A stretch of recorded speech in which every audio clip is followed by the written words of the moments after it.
নমস্কার বন্ধুরা, আমার আজকের আয়োজনে রয়েছে আমডাল, গরমের দিনের সেরা রেসিপি। তাহলে চলুন আর দেরি না করে ভিডিওটি শুরু করা যাক। আমি এখানে মটরের ডাল ধুয়ে পরিষ্কার করে নিয়েছি। কড়াইতে পর্যাপ্ত পরিমাণে জল নিয়েছি, এর ভিতর দিয়ে দিব ডালগুলো, দিয়ে সেদ্ধ হয়ে আসা পর্যন্ত অপেক্ষা করব। সাথে দিয়ে দিব লবণ, 2টা কাঁচা লঙ্কা। এবার সেদ্ধ হয়ে আসা অবধি অপেক্ষা করব।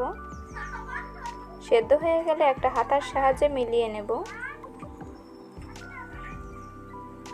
মেলানো হয়ে গেলে পর্যাপ্ত পরিমাণে জল দিয়ে দেব।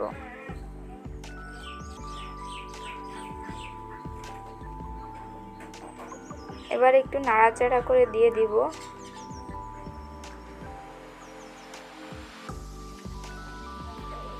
পর্যাপ্ত পরিমাণে হলুদ, আগে থেকে কেটে রাখা আমের কুচি, 2টা কাঁচা লঙ্কা, স্বাদমতো হলুদ দিয়ে নাড়াচাড়া করে অপেক্ষা করব ফুটে আসা পর্যন্ত। ফুটে আসলে আমগুলো একটু ডলে দেব, এতে টক ভালো হবে।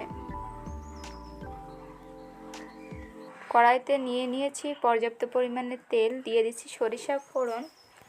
হাতার সাহায্যে ভালো করে ডলে সম্বর করে নামিয়ে নিলেই রেডি আমডাল। দেখুন তো কতটা লোভনীয় আর কতটা আকর্ষণীয় হয়েছে। আশা করি গরমের দিনে সেরা রেসিপি হবে। ভিডিওটি ভালো লাগলে লাইক, শেয়ার, সাবস্ক্রাইব করে পাশে থাকবেন। ধন্যবাদ।